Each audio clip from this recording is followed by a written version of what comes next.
everything from right here. Hey, everybody, and welcome back to the ECS Hangout. Did you miss me? I was not available for a day, but we will get into that in a second. First, as always, this is the ECS Hangout. This is sponsored by Control Freak. That's controlfreakcompany.com. The Hangout is a show about anything automotive with guests from all around that discuss car shows, tuning, racing, drift, trucks, you name it. We're on every Saturday at 8 p.m. Eastern time, so make sure you like and subscribe on Facebook, Instagram, YouTube, and Twitter. And we have a star-studded cast once again. I'm really happy about this. So first up is going to be myself, obviously, Primo, if anybody knows. And to my left, Reggie, would you like to introduce yourself and say hello to everybody? Well, of course. I'm Reggie from ECS Magazine, loud and proud, been a part of this for almost 22 years.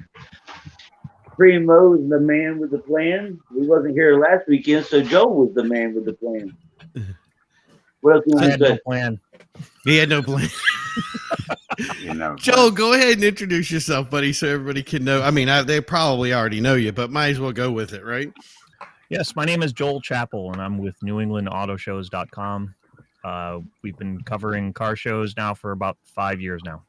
Perfect. And someone who is no stranger to the show, Mr. Franchise Pharaoh. Say hello. Tell everybody what you're about, buddy. The one and only FERRO, the franchise, Joe Farrow. Follow at Twitter at Franchise Farrow. I do a little bit of everything, podcasting, videos, you name it, producing, telling Primo when he's not doing well, a little bit of everything. Yeah. So remember, guys, there's a chat area over there. If you're on Facebook, if you're seeing it anywhere you can go to that little chat section. Right. And type up something that's a question, comment, concern, any of that stuff over there. It's going to pop up over on our complaints. right. I handle all complaints. This is a complaint department on this quarter of the file 13 department. I am the HR department. Oh, perfect. All right. Yes. So if anybody was wondering where I was, for some reason, nobody knew. Everybody's like, where are you? So, and people messaging me. Hey, Chaotic Danny, what's up, buddy? I was at the 22 rally last week, which is basically it's a track event and a driving event and a car show event all wrapped up in 3 days. It is to support Mission 22. That is a veteran charity and also Veterans Incorporated. It's predominantly supercars, but there's every kind of car that you can have on the track. Like they had a couple of muscle cars that were very strong, and some of them went on the track. The only big thing a lot of times we do track events is that you have noise restrictions. So as you guys know, a lot of muscle cars are very loud. But for right now, we had a road course. So it was up at Canaan Motor Speedway up in New Hampshire. And then we had our car show at Waterville Valley Estates. And I have to say, it was nonstop. Everything we had from drives to track and all that stuff, we just literally did it. And I think I went to bed at like 10 or 11 at night and then got back up at 7 or 8 just to make sure we could set everything up and do everything we needed. So that's why I was not here. So everybody knows I was not being lazy and I wasn't sick. But there are a lot of people that, I mean, have you guys heard anybody out there that's getting tons of people getting sick in the community? I've seen a few. I got a couple buddies. Yeah. Yeah. And none of it like pandemic stuff. It's all something different. Like different. Yeah. Yeah. More gastronomical, if you will. Right. That's a word. I don't know if that's a word. It's kind of been a mix. I do know of at least one pandemic related, but the majority of it seems to have been like just this mysterious whatever it is kind of thing, and you know everybody's taking the test to see if they've got it, and it shows up negative. So that's negative, yeah. I had a friend that actually one of our other shows had to be canceled for one of their other shows because somebody got the pandemic and had gotten it for the third time, and I'm like, I think I want to dodge that bullet if I can. This trifecta. I mean, I guess at this point, right? I mean, yeah, right. Don't you? Is it the fourth or fifth time that you get something to go with it, or like you have to have an award to? You get a little badge or something. Yeah, you get a sticker for your car. Exactly. So, but anyway, 20 horsepower. All right. I was hey, stickers for your car, 5 horsepower per sticker. I'm in anytime we get one. So yeah, today we're going to be talking about trophy kings and trailer queens. So you're probably asking what's that all about? A lot of times we see this is something that's been kind of contested in the car show scene for a while. People really kind of like, is it important to go for trophies? I have an opinion on that, but I want to leave it to kind of the guests here before I get to what I think. And the other thing is the trailer queen. And that's something that's been another thing that's been contested for a while about somebody who has a vehicle that really doesn't drive. They put it on the back of a truck or an enclosed trailer and bring it out and then show it off that way. So a lot of this topic today is going to be car show related. So we want to go over that and kind of discuss it and see what we get out of this whole entire process. So yeah, like you said, if you have something to add over here in the section over in the comments for us to banter back and forth, I'd be happy to have it. So here's the thing. I'm going to ask first, and we're going to end with Reggie because I know where his is, but starting with Joel and going to Joe. When you guys bring your car to car show, do you look for the trophy? And how do you feel about, trailer people that trailer stuff in? Go, Joel. Well, my car will turn heads but won't win a trophy unless it's the only one in its class, which happened once. But I don't really go to win anything. Like, my car is just that, at a level where it's at least not an embarrassment car to bring to a car show. And as far as people that are going for that type of thing, I don't have a distinct problem with those people at all. I mean, if you've got something that can bring that level, that's great. I think it's awesome because if it does nothing else, it inspires the culture to do more. Right. And then as far as the trailer queens, I gotta tell you, I am partially mixed on that. I totally get it if you've got something that's got a ludicrously small amount of mileage and you don't want to add to it, kind of thing. There is something to be said that there are specific type of trailer queens. Like I think the ones that I see that are brought in a lot are like gassers that really aren't conducive to like driving 200 miles to a car show or 100 miles to a car show, that type of thing. So I totally get that, right. But like if you're bringing like a 1970 MG on a trailer because you don't trust your Lucas ignition packs to survive the puddle that's at the end of the entrance, kind of thing. Right. That's not conducive. Perfect. All right, what do you got, Joe? I'm kind of with Joel. I don't mind the trophy kings. I feel like a lot of the trophy kings are kind of classics. Like your 70s hot rods and stuff like that. They're they'll stack up the trophies and the pictures of everywhere they've been and everywhere they've won, and what, good on them. I don't care. If it was me, I'd probably do the same shit. So I don't really mind that. The trailer queens, I mean, unless you're bringing some, I think the only trailer queens should be like you have a fat tire dragster and you just want to bring it to a car show. That you can bring it on a trailer. Other than that, if you're not driving it there, man, like, what are you doing? Well, and doesn't it depend, Joe, like on like the venue too? Because if you're going to a venue that's got like a whole bunch of Model Ts and like brass era vehicles or something like that, I'm not expecting them to drive them, those in, right? Yeah. You can't keep the speed limit on the road like at their minimum speed limit. Like exactly. 40. Yeah, and I'll agree with that. If it's like some rear antique classic that you need to bring in because you literally can't do the speed limit, or it's got 1,000 original miles on it, and it's 40 years old, or 50 years old, or 80 years old, or whatever.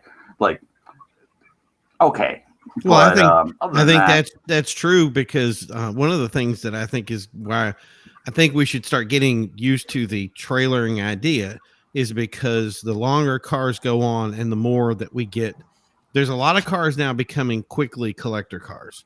And I know people like nobody gets excited when you find a Honda as a garage find, but I'm like an Integra Type R.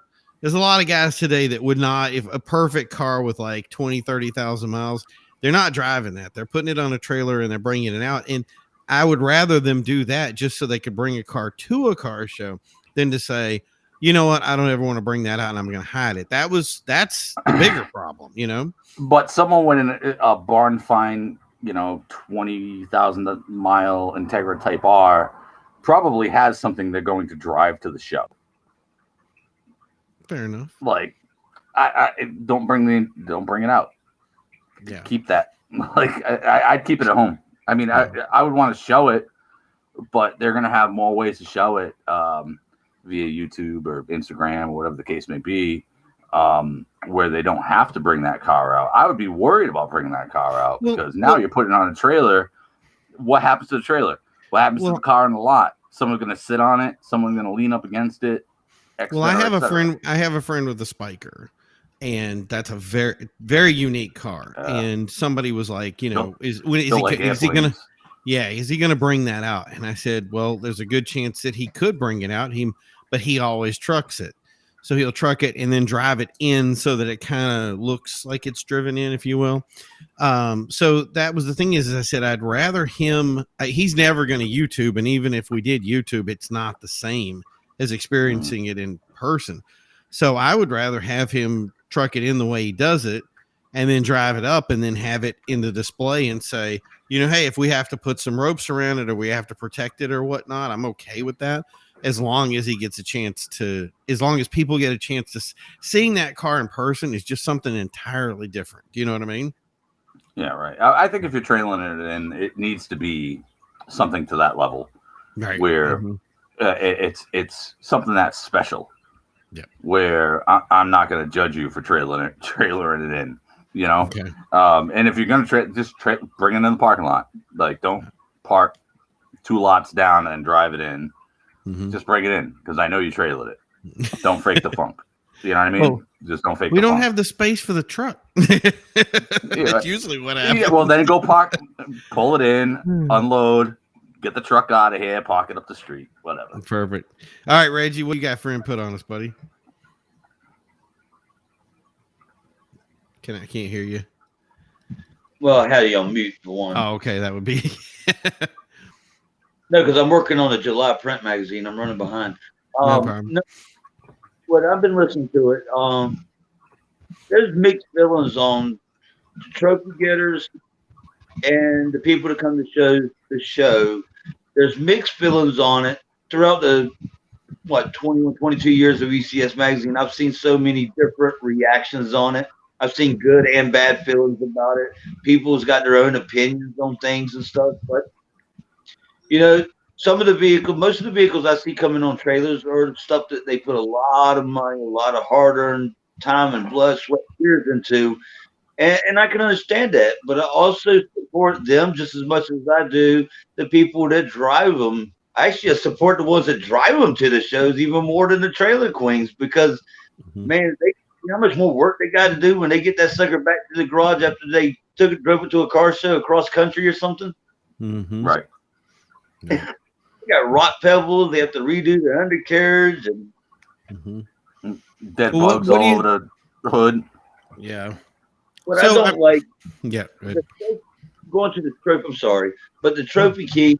What I don't like when it comes to that is you got the people that go there, spend a lot of money and everything just to go to a show, just to win, and then they throw a picture tantrum in a fit when they don't win a plastic trophy. Oh my God, it kills me the way people view car shows anymore. I mean, there's some good ones out there, but a lot of shows ain't the way they were back in the days where we all went to cook out on the grill, eat food, hang out with friends, and get to meet new people, see what somebody did to their latest vehicle they did, There is a lot of griping and fighting over who won or who lost, or it's like it lost the whole value of a reason why a car show should go on in the first place. Mm-hmm. I mean, there's a lot more to that than just trophy getters. But the Trailer Queen thing, I mean, I have people that I hear all the time either bickering and complaining about it or they love it. You know, there's mixed feelings. Everybody's got their own opinion. Right. So for me, and this has been weird because, like I said, I've been doing this for so long. When I started off with my grandfather, it was more of the T model. So the T model, there was no way that thing was getting driven. It had 10 miles on it. It was all original. It started right up. It was like the dream ride. And I just was like, it was definitely going for trophies. So we went to shows. Not, and there were some that you kind of shared stuff with, but that thing went to shows to get trophies, and it is what it is. As I went along, though, especially during the 80s, I think a lot of cars, maybe they were underappreciated, but there was a lot more driving and there's a lot more of us hanging out. And I think that was kind of like, and not that I was around then to see it or understand it, but a lot of the people who explained to me like the 60s and 70s really explained and said that's kind of the way they did it. In other words, you went to a cruise spot, or you went to the avenue, and then everybody parked up and down the street. And in that case, there was no ability to truck anything, and there was no trophies to win. So for that stuff, a lot of it was street racing, a lot of back alley kind of like, wheeling and dealing to see who was the fastest and who was the best. And, everybody had their kind of on competition kind of thing. Today, it's kind of been, I see a lot more track stuff. And when I see the track stuff, I want to see more cars being trailered in. I like the idea of having a trailer. And the more we went into shows, like I was a trophy guy. I wanted trophies, and I got it out of my system very early because I learned basically the trick to the trophy, if you will. But that was the thing is I went for those hunting things. And I think that the trophies really do push people to bring out their best. So there was a time in Fast and Furious when people would bring out car show cars, and I'm like, you could clean it. I mean, just because it has everything in Pep Boys in it doesn't mean that it's competitive. Like there was a lot of stuff where those trophies push people to be better. But I also understand that people some don't want to compete. And that I want to say it was around 2007, 2008, it kind of flipped again. And suddenly there were a lot less people that, like, for instance, we did when we do our exotic or supercar shows, none of them want trophies. They want it. They're helping a charity. They're happy. They know that the money that they put in, and they'll actually donate more. And I think it's funny that if you put a trophy in it, they're like, So they're there for the cause. It's not for right. Right. But the thing is I also want people that there are people out there that put a ton of work, wide body cars, supercharged cars, racetrack cars, like all this stuff out there that these people put a ton of effort into. And I almost want to say, you got to give them something to root for and push for. If they're not like me, I just naturally, I'm going to clean my car, wax it, make sure it's perfect, and then drive to the car show. So that's my thing is I kind of think that they all have their place. In other words, it's like you were saying, it's an old collector car. I want to see it trailered. If it's, and if you're saying I'm not going to bring it unless I trailer, I'm okay with that. Do whatever you need to do to get it there and put it in the lot so that, some kid that's coming up and he's a dreamer doesn't care whether you trucked it in or not. He's going to see that thing and say, I'm going to own one of those days. And I think that's something that we really get lost on is we start saying it's all about, don't do burnouts, don't do loud revs, don't play loud music, all this other stuff. We get wrapped up in all this junk, and it's like, well, no wonder, because nobody wants to go to a car show. And if the kid shows up to the car show and he's got nothing to view and everything out there is junk or nobody cares anymore, then I think there comes a point of like what drives that next generation. So anybody else have any input on that? I kind of want to hit a point that we kind of like hit on like very quickly. And I think it's, going back to the day of like when we went to, when I went to car shows as a kid with my dad, and I think it's Rich Doucette, the guy the gentleman who runs the Boston Common. Curate. That's a curated event, like realistically kind of thing. But one thing that when I talked to him a long time ago, and it's something that he said to me that, I initially disagreed, and maybe more agreed to disagree with him is like a real car show is on grass and on Sunday. A meet or anything else is on tar or kind of thing. And when I originally just kind of went, no, right, that's wrong. and I started thinking about it, and it's taking me probably about 2 years to change my opinion on this. Okay. And it's mostly because when I think back to the car shows of my youth,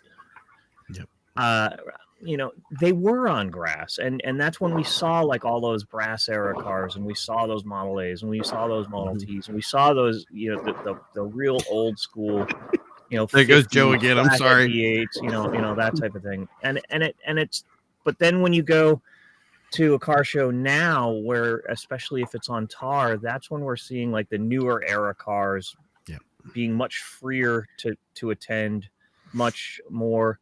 I mean, one could argue that some of the low, riders, they can't get onto a grass, grass event, type of thing. But I think there's definitely been a change in venue, and I think that change of venue has steered the type of car that we see at a car show and what we'll see that's on a trailer versus not on a trailer, and also what is a trophy king, and not a trophy king.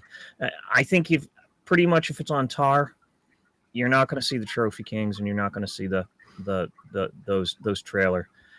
I think if you go to especially to like a curated event, that's when you're gonna see a lot of trailers at a curated event, right? Yep. That's just the way it is. And then I also think you're going to see a lot more of the trophy, even if they're being driven in, like Wayne Carini, who will think nothing of driving in a Packard, But he's the rarity, not the rule for them. I agreed, but something more often than not, it's not even his car. It's somebody that he's gotten or he's curated for, and specifically for that event, type thing. So here's good input then. So is it also, because that's one thing I brought up supercars, you brought up concourse style events. I think we brought up meets, car shows, trophies, all sorts of stuff there. So let's bottle it down into after Joe's airstrike comes in. If it gets too bad, my street gets turned into debate route on July 4th. Right. If it gets too bad, I'll step away. Are you able to see the little mute button down left, or you can press M? All right. Okay. So no, I'm not doing if it gets. We're not telling you how to use your equipment. Right. It doesn't bother me, but in the same respect, it's like if you leave my equipment alone. That's right.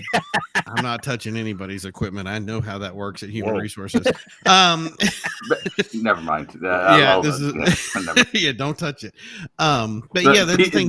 It's a PG rated show. It's right. What show are you I on? happen to have my rated R shirt on. Right, exactly.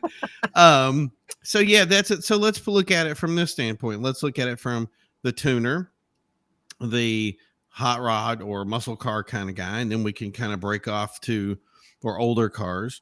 Then we can look at kind of the supercar or exotic kind of thing, and then maybe we can kind of, those of you maybe the hot rods or older cars fall into the concourse, and then you have kind of like you were saying. I want to almost name them. What's the name for that? It's like gold era cars or something. Bronze. Yeah. How do you put the guys that are not in that era into something where it's because concourses now, I remember what used to be only old cars. Now it's, you go in, you see the concept cars, the new cars. It's hard to say. You go to an event, you see a Countach, and then you see something else. You know what I mean? It's crazy. Well, I mean, and don't you think, you're right. I think, especially in the concours events, Pebble Beach, that type of thing, where, when we used to see those televised, we didn't see like a Batmobile like show up there, but No. now we do, right? Yeah. Right now they are. And then the other thing too is that now we're starting to see like the certainly like the 70s and 80s exotic, kind of taking over those events as well. But also I think it's interesting too that we're also seeing those barn finds like suddenly like show up at those events kind of thing because it's like that all original condition class, happening at that type of event, and it's not really new, but per se, but I think it's much more varied and interesting now than it was before, type thing. But as far as like going into like I hate calling it the Fast and Furious like range of vehicles. Do it, say it. I know, but it's too easy to say. I'll back you. I mean, because right. I think it encompasses more than that. Yeah, it does. Right. I think like Reggie's type of build certainly like encompasses within that realm where like a lowered like truck and that type of thing. That's not necessarily a Fast and Furious car in my opinion, or a truck in my opinion. And Reggie can correct me if. How about this then? I think that if you go to a car show, that if you see the muscle car guys and the hot rod guys, they're the kind of guys that will drive their cars onto grass. They'll do the grass. The tuner guys are more likely to drive their cars, but they'll be more asphalt. If you get into the more race car oriented guys, those guys are going to trailer. And then if you get into the concourse guys, those guys trailer. But then you get into the newer exotic supercar guys. And even and I know this sounds weird, but the Pagani and the Koenigsegg guys, they drive their cars and they don't truck their cars. The shit out of us. Yeah. It's crazy. So, and I'm saying there's a lot of guys that do buy cars that are collector cars, but you're never going to see them at a show. They buy their cars. They have their space, their garage, the place where they put their cars in. It's basically like their personal museum. If you want to see their cars, you go to them to see them. So I think I don't think they kind of fall into that area, but wouldn't that be the same? I mean, those guys, they don't, but they're more asphalt. There will be more of they'll go to an event at a casino or a big driving event, or let's say, for instance, the prevalence now of since 2000, it's become more and more and more. I remember we had 2 rallies. Today, I don't know them all. Like there's enough rallies out there right now, even being part of one myself. It's countless, right? Well, I don't see a problem trailering your car to a rally to drive it X amount of miles. Okay. I have no problem with that. I have no problem with that at all. Let's say, you're doing gumball, and you live wherever. You want to get your car there as safely as possible. Yep. So that you can drive it to 3,000 miles. Yep. And back, and then trailer that some bitch back. And that's usually what they problem. do. Yep. Mm-hmm. I have no problem with that. And you're going to beat the shit out of it. Or it becomes the support vehicle, right? Yeah. Right. I'm going to add that right in. And my friend just learned that lesson too. And I said, if you're going to do any kind of a rally, let me just give you a little piece of insight. Please bring your main car and bring a support vehicle. I know it may seem weird to drive 2 cars 600 miles, or if maybe you're doing 100, 200 miles. Like our trips are about 2 hours long per drive. But yeah, you would be amazed at how far that support vehicle will go when you need it. Right. Yeah. All right. So I'm going to read. It's ECS Picture Man. When I first started showing in 91, I said I would never build a trailer queen. Yet here I am today with a trailer queen. The cost of House of Color Candy and Pearl will cause that. The Doughboy Accord, and I'll drive onto my show field. I just trailer it to the show. So just what you were talking about, Joe, before, there's a perfect example of the Doughboy Accord. It gets trucked in and he drives it over to a spot, and that's about it. So right. I mean, I don't hate on anything, man. I love all vehicles. But should he? So let's say somebody has that quality vehicle, top end vehicle, the one that's like you go back and go like, man, this is one of the best cars I've ever seen, right? Don't we look at that person and say, should go for the trophy? Well, aren't they by default though? No, a lot of them do meets. Like they just, and especially so if I'm a business may never look for a trophy. I know, like as long there's my businesses I do, the businesses I work with, I have a lot that have gone in and they go for, like, one guy brought 14 cars. He signed up for all 14 cars. Then he signed up for a sponsorship. And then he said, yeah, all 14 are going to compete. He ended up having 3 cars win trophies. And he did that to say, and that's the other thing is, so for instance, I don't want to say Pebble Beach. There's another one out there. Joel, you'll be able to say it. The one, I guess it's like in Michigan or something. And it's like the big one that all the big guys go to. And if you win it, your business is immediately well known. Yeah, and you know, probably if you'd asked me like 20 minutes ago, I would have like thought of it like instantly. Yeah. But the second I need to call it, it's gone. Right. But anyway, but even like you could liken it as well to like SEMA. Right, exactly. Yeah, so right, that's the same caliber. It was on that garage show on what do you call it, Yeah. Netflix, and the guy was competing on it there, and they said, "Why are you competing for this trophy?" He goes, "Because if we win it, we're in with the big dogs. They were suddenly relevant again, and these guys are spending hundreds, $200,000, $500,000, and it's like Joe was saying, it's not even your car; it's somebody else's car. That's, you know what I mean, that's getting shown off, and now it's like, okay, they're but again, I think that speaks to the type of venue, you know, like, right, you know, right, you know, you know, a guy, let's say the Doughboy Accord shows up to like a, God, I'm, you know, like Bass Pro in Foxwood. at the Patriot Place there, right? You know, I mean that's a good example. Like, right, you know, he shows up for that. He's probably going to get recognition or you know, easily at that type of venue. But again, that's not a venue that you're going to get the recognition of like star caliber type of, you know, like, you know, venues. Yeah. So I think that kind of like plays on like a different type of caliber of venue type of thing. And that's not to bring like the Bass Pro like down anything like that. I mean, that's a huge show and it's a big deal. But it's not like the Detroit show. It's not even the New York at the, you know, what used to go at the Javits, you know, center, or even World of Wheels, you know, for that matter. Right. You know, that's another example, you know, that type of thing. And I think people that are like in a business that are showing that they are doing it so that they can generate more business. You know, it goes to the whole thing of we build trophy winning cars.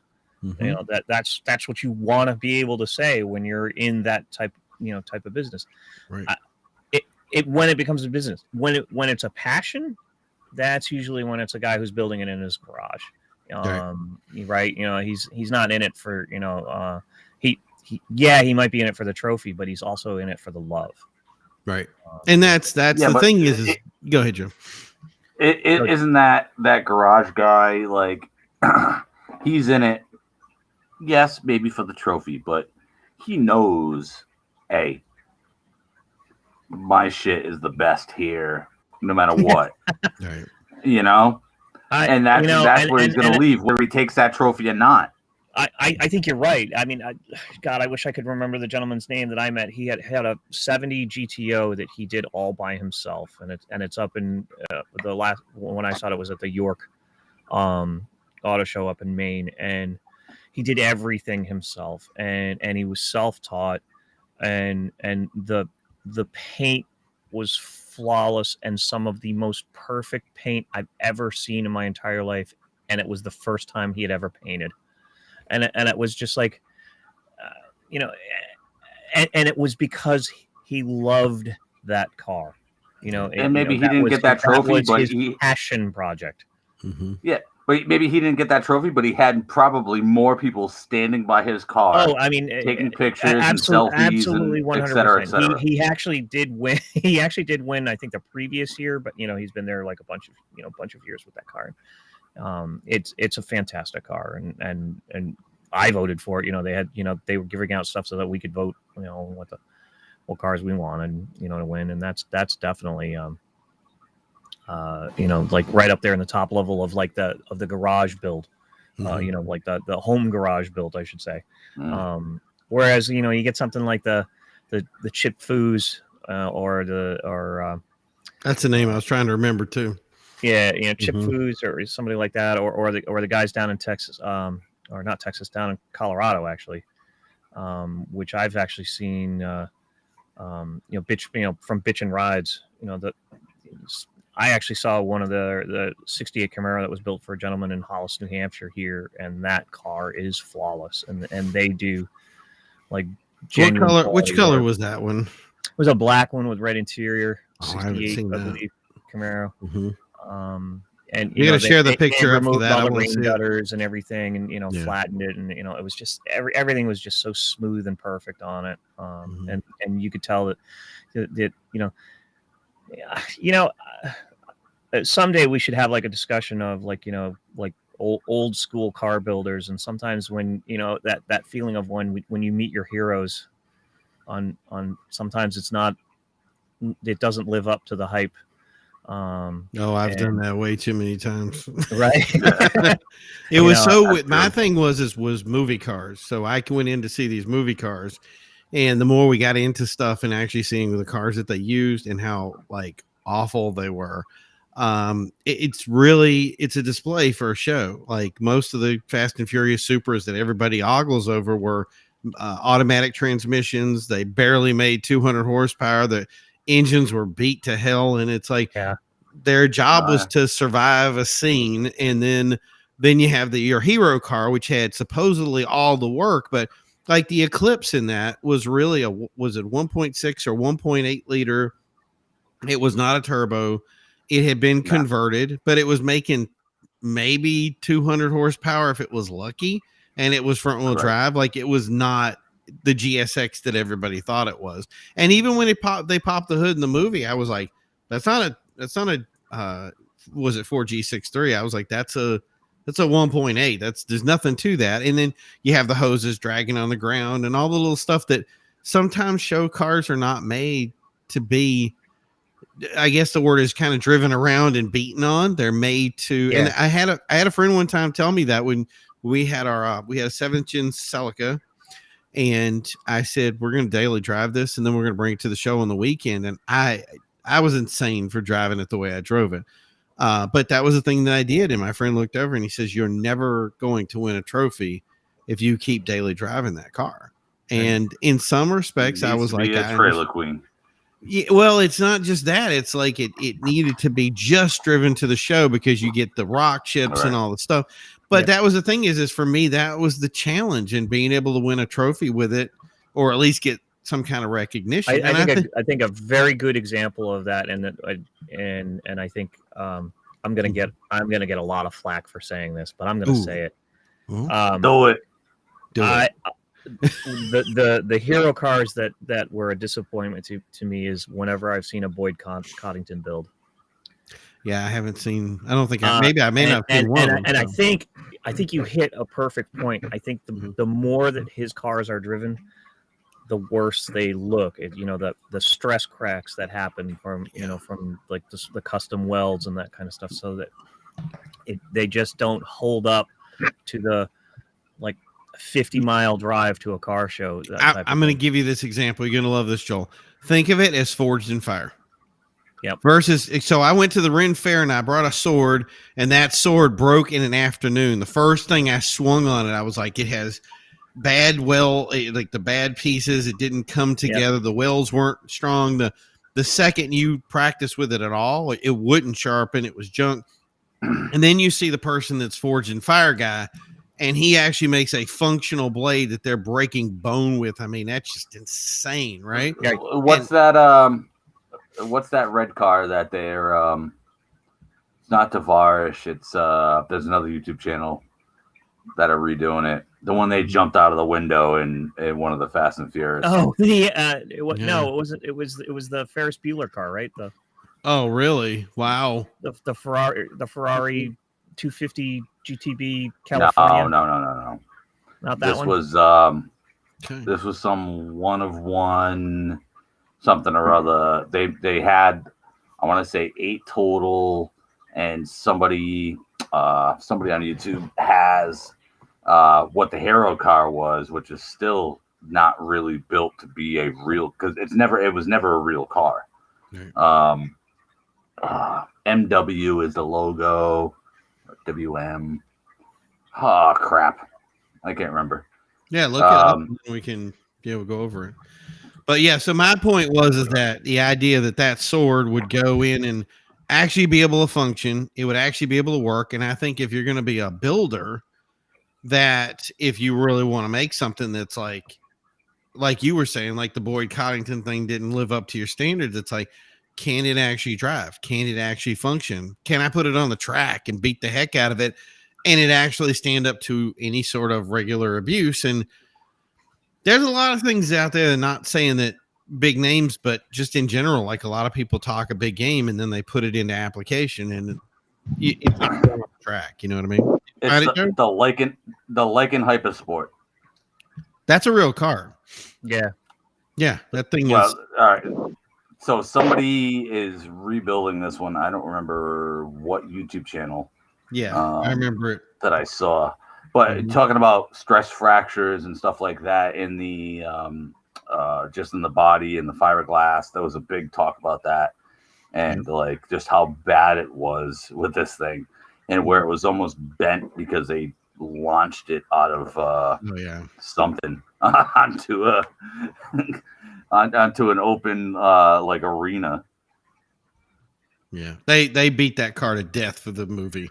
But the ones they make now are we've had a couple of people review them, and I think originally they thought that those cars weren't good quality, and there are people out there that actually put them out and they were like really good. What's up, Sam? Good to see you. Well, the new one's like the Fenra, something like that, right? For the Lycan. I remember seeing them drive it. I remember seeing them put the stuff out. I don't remember specific names. There's two models that they have, but they look very similar. There was not much, you know what I mean, to tell the difference. Beautiful vehicles, like yeah.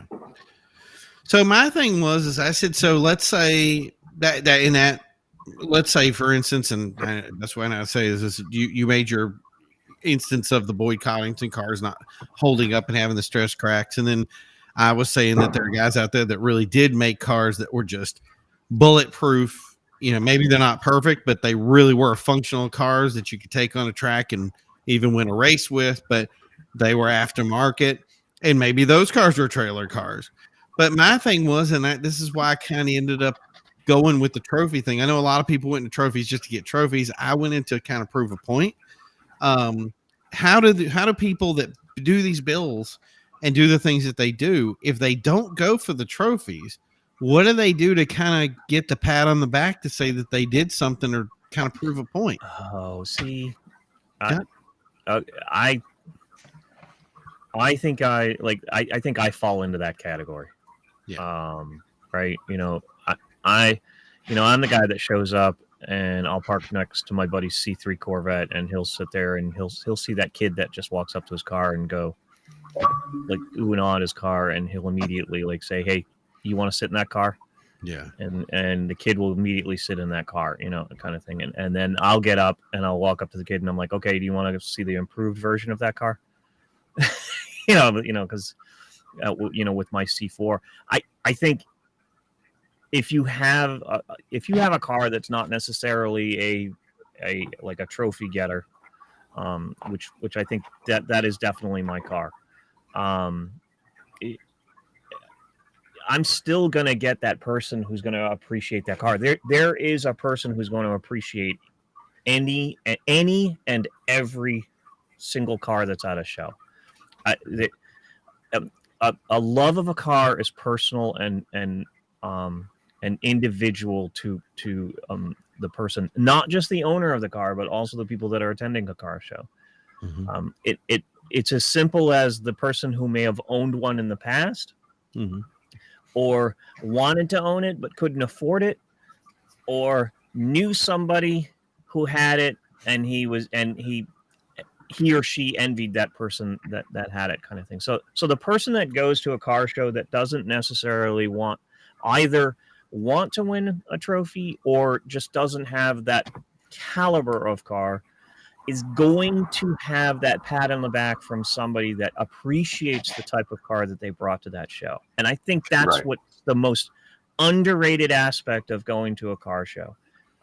It builds a camaraderie that is just unprecedented and so awesome whenever I've experienced it. It fills me with so much joy when somebody walks up and asks, "Hey, what year is that car? Well, is that an 80 or is that an 84 or is that like a later one, kind of thing."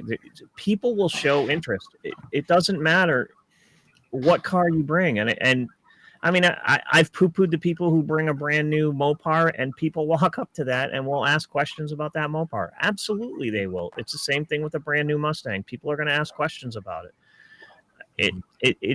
I don't think it really matters. If you're there for a trophy, that's a different. I think it's not only is it a different venue, but I also think it's a different vibe. Yeah. And I don't think that person is any less appreciative of anybody that comes up to their car to show love for it. So here's a good question. So one of the reasons that I bring it up the way I bring it up is because there was a time when and not just people that were on the sidelines, people that actually ran shops, and the shops were hacks. Like it's so many people that brought, like, I want to name the brand so much, but so there's a certain brand and a certain car, and that shop was dedicated to it. And I know for a fact that I was there for way too long, and they overcharged the people. They didn't know what they were doing with tuning, but because they had enough of the equipment, there was enough there. But I remember going to somebody else later, and somebody was running a similar shop with a similar brand, doing the same thing. And I walked up and we were talking about something, and I said, "Hey, remember this shop?" And he was like, "Yeah." And I said, "Remember how bad they were?" And I remember us talking about it. The guys that was the shop that was good, the guy that was actually giving the good advice and doing the stuff that he was doing, that guy won at the track all the time. The other team that really overcharged everybody and didn't do the right stuff, they never won a trophy. They never had a car that did anything. They had a couple of cars that they bragged about, but only one of them did really well, and it was because it was a concourse car. So it's making 450 horsepower, but it's going to a concourse. It's not going to race or do anything. And it was constantly in the shop because then he's in the wrong venue, right? Right. But the thing is that how can we point, tell the difference between the guy that's out there blustering and saying, "I know all this stuff," on remember the old forums, and you'd always have some dude that's like, "Why does this guy keep talking? He's so stupid." But there's somebody out there going, "Dude, that guy's my hero," just because he's louder than everybody else. So how do I separate between those two and know the difference between somebody that really should be working and helping me with my car versus somebody that I go, that guy is a bluster and a blowhard? And is it trophy based, or should we really just still rely on word of mouth and saying we get lucky? Well, I think again, I think you're talking about like a different genre of like car show than I'm really talking about. But in in that realm is like it, if you're going to a track, I think you're right. The proof is in the pudding. Yeah. What's the car doing on the track? And if it's not performing on the track, then he's, he has no leg to stand on at that point. Whereas if like another one, like, you go up and then all of a sudden you see that thing, whether it's a drag strip or like a timed event going around the track or that kind of thing, if it's, or even if you want to like do a 0 to 60 time, like, I don't care, whatever it is, if that person isn't generating a car that's up to the spec and performance that you're expecting to see at that caliber, right, the proof is in the pudding, right? I don't, at that point, at that type of event, that's what you're gonna see. The difference that I think that when I'm talking about is when you're seeing like a business that's bringing a show car, because how much stuff can you hide? Right. Right. Well, like how much quality can you genuinely hide at a car that's literally just standing still? Well, think about that with SEMA. That was the biggest complaint last year from SEMA actually a couple of years, but the biggest complaint, it was last year or the year before, is people would go to the show and they said, it looked really good on the truck, but then I looked under it and I'm like, it's hard. Well, I mean, but that's the thing, right? Like, and that's why when you go to that type of show, you see like mirrors on the floor, right? But that's the thing is are those guys aren't trophy hunters. They're just looking to sell a product, so they don't really care what the build quality is. I disagree. They are looking for that trophy. And the reason they're looking for that trophy so that they can sell their product. Because if they got a trophy winning product, they're selling product. Do they win? They don't win trophies at SEMA though, do they? I'm sorry, say that again. Do they? They don't win trophies at SEMA, do they? Oh, I'm sure they do. How many times has Chip Foose like won a, Well, he's won. What is it? Won a trophy for like a custom car kind of thing. But I think I thought it was just a display that people said, "Hey, here's the new products and check them out." So, sure. Mm-hmm. I think you're equating there's a difference between what's a good example? Edelbrock that has a display where they're showing their products. They're not there to win a trophy. They're there to sell product to the guys who are building for the trophy type of thing. So the car, whereas like bitch and rides or back in the day the Boyd Coddingtons or that kind of stuff where they're building a car for SEMA so that they can sell their service, right? So that they can say let us build you a trophy winning car. Yeah. That's I think the supreme difference, type of thing. Think about what you just said too. Like, should anybody go out and say, let's say I have the money, right? Do I want? I know where you're going. I know. Do I want somebody to build me a trophy-winning car? Do I want somebody to build me a functional car that's going to get me from point A to point B? You know what I mean? I think even if I want a trophy winner, I want it to be a point. I think that totally depends on the person, and that depends on the individual. Personally, would I want like an absolute trophy-winning car that I can't drive? Right. That's not me. That's not me at all. I want something that I can, I'm not going to care if I shove my bag chair in the back and show up at an event and, whip out my bag chair and cooler and watch some of those vehicles come in and then sit with my posse and peeps, talking and kind of going, yeah, look at that piece of crap coming in, because that's what we do. Right. Yeah, we're all judgmental and we're going to look at like the individual builds and go, that guy doesn't know what he's doing or that, holy, wow, look at that. Type of thing. We're all guilty of that. Like, and anybody who says that they're not judging another car is completely lying.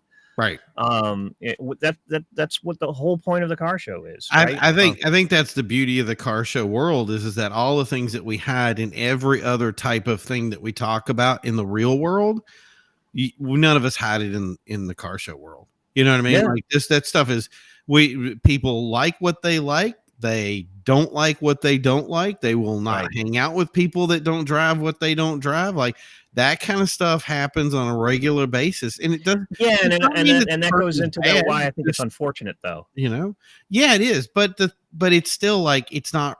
They're not wrong. Like in other words, if you don't like imports, you don't like imports. It's if you don't like Fords, you don't like Fords. Right. You don't like Chevys. Right. It is what it is. I think me and you actually go for the thing of going, look, there's broccoli on your plate. All I'm asking you is to take a bite. You might actually like it. Right. And that's what happened to me I was like, I started off on old T models. I went to Trans Ams. I discovered supercars. Then I went from supercars to, hey, what are these import things? These are like in the 91. 91 was a really weird year because it was like all the cool stuff came out, like the Stealth. And I remember us talking about the Dodge Stealth and the Mitsubishi 3000 GT VR4. We didn't care when it wasn't in flames on the side of the road. Exactly. Well, we learned the hard way, Right. But it's like, how many head gaskets can you possibly go through and make pretzels out of your valves? Right. But yeah, that was the thing is that's how it started. And then we kind of continued to go until and then I said, hey, let's try out this luxury thing. What's it like to have this V12 and have all this torque, and then you realize like, whoa, all these guys with their old luxury cars had the same stuff, all those 454s and 500s, and they were very torque oriented engines, and that's the thing is I've been wanting to read this from Sam. He said we all started somewhere once. Most people get nice rides and they forget where they started, and that's the thing is I think it really is. That's a great statement, actually. That's thing, actually. Yeah, but I want to add to it. The real question is where do you end up?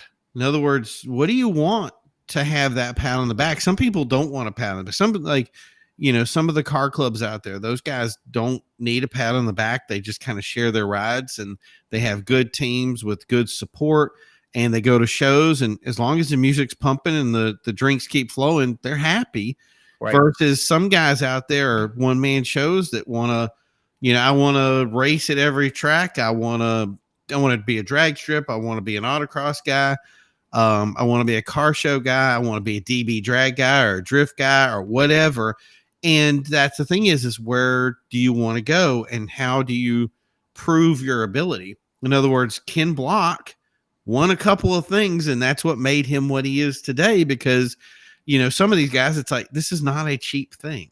And no, sometimes it takes, like, okay, what is that next level for me? Or do I just stay at the level I am? Some people will do that. They have other jobs and other things, and their cars become hobbies. They don't become an addiction.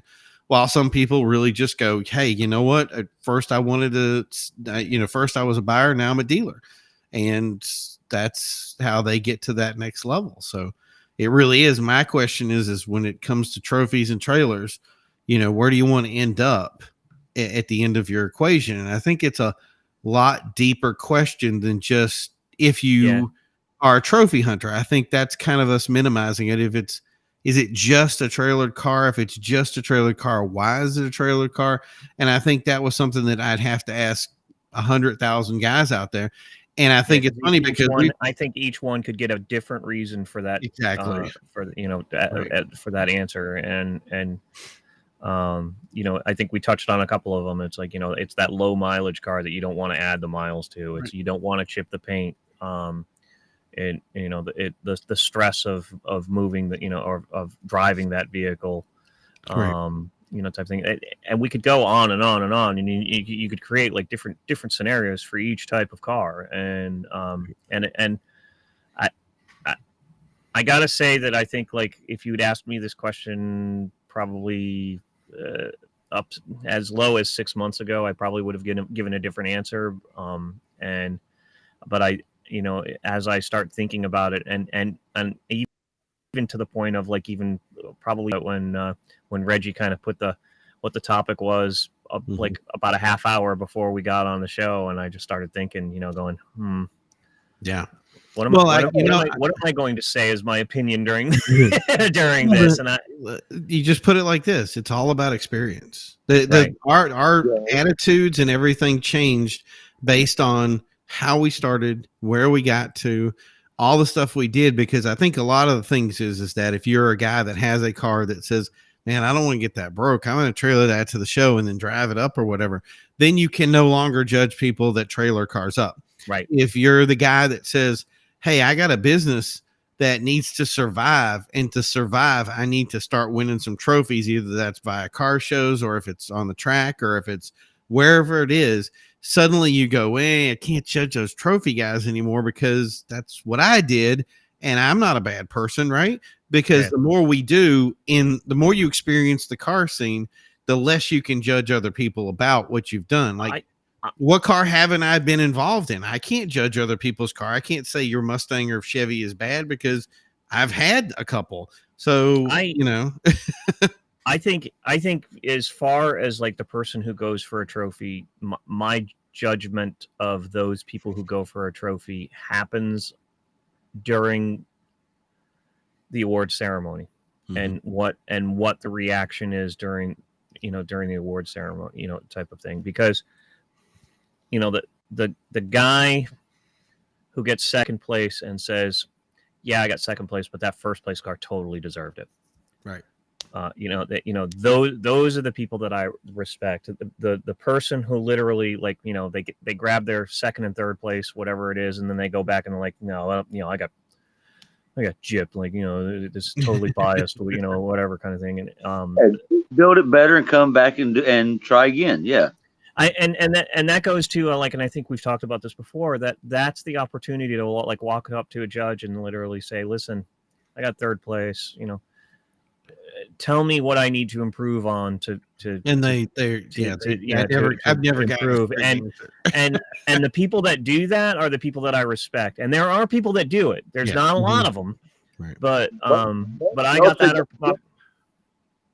Yeah, I think that's the way to do it. And it's the right attitude. Right. Go ahead, Reggie. Do it either. There's I've had it myself. When you're showing at a lot of shows, if you took the time to be the respectful person and walk up to these judges and ask what's the reason or what you could do better to get far, you'd be surprised how many judges that will like just brush you off and walk off from you, and that's disrespectful too. And be honest, right.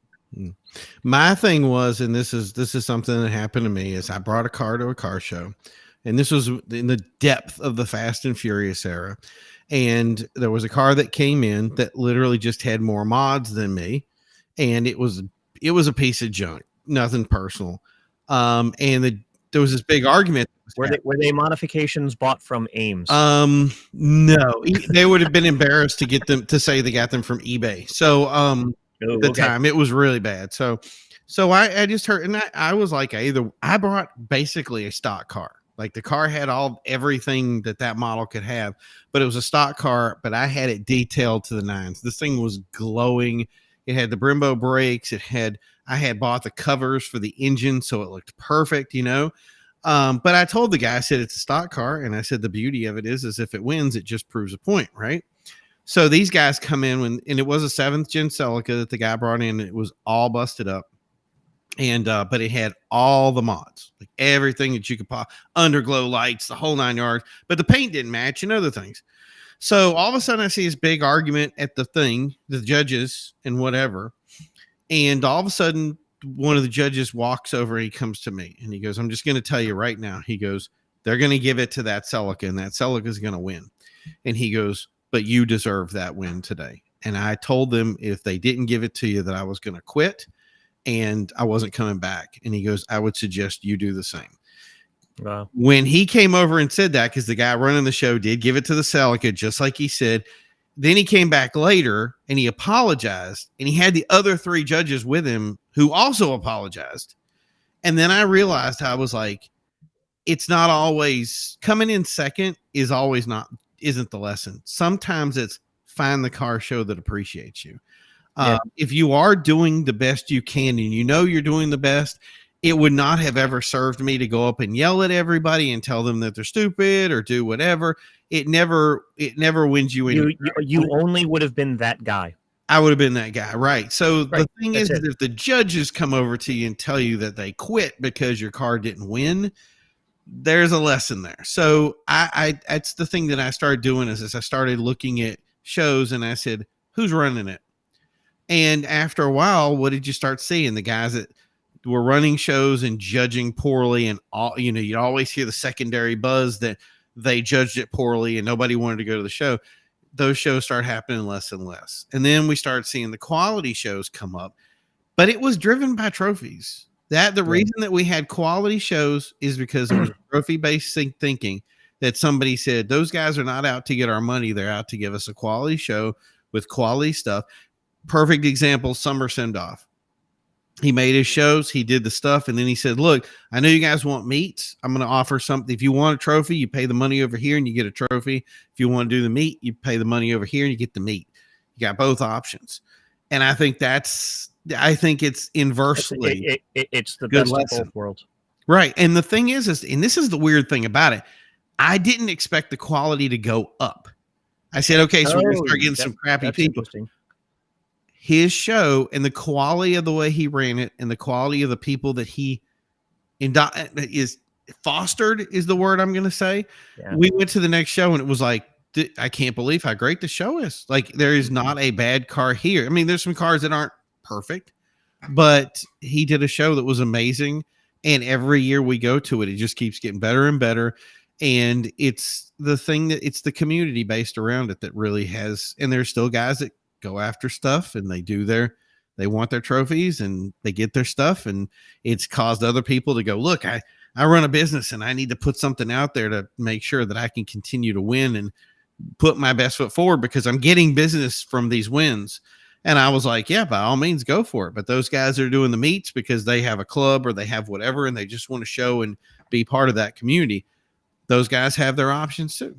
So cool. Anybody else got any input? Or are we calling it?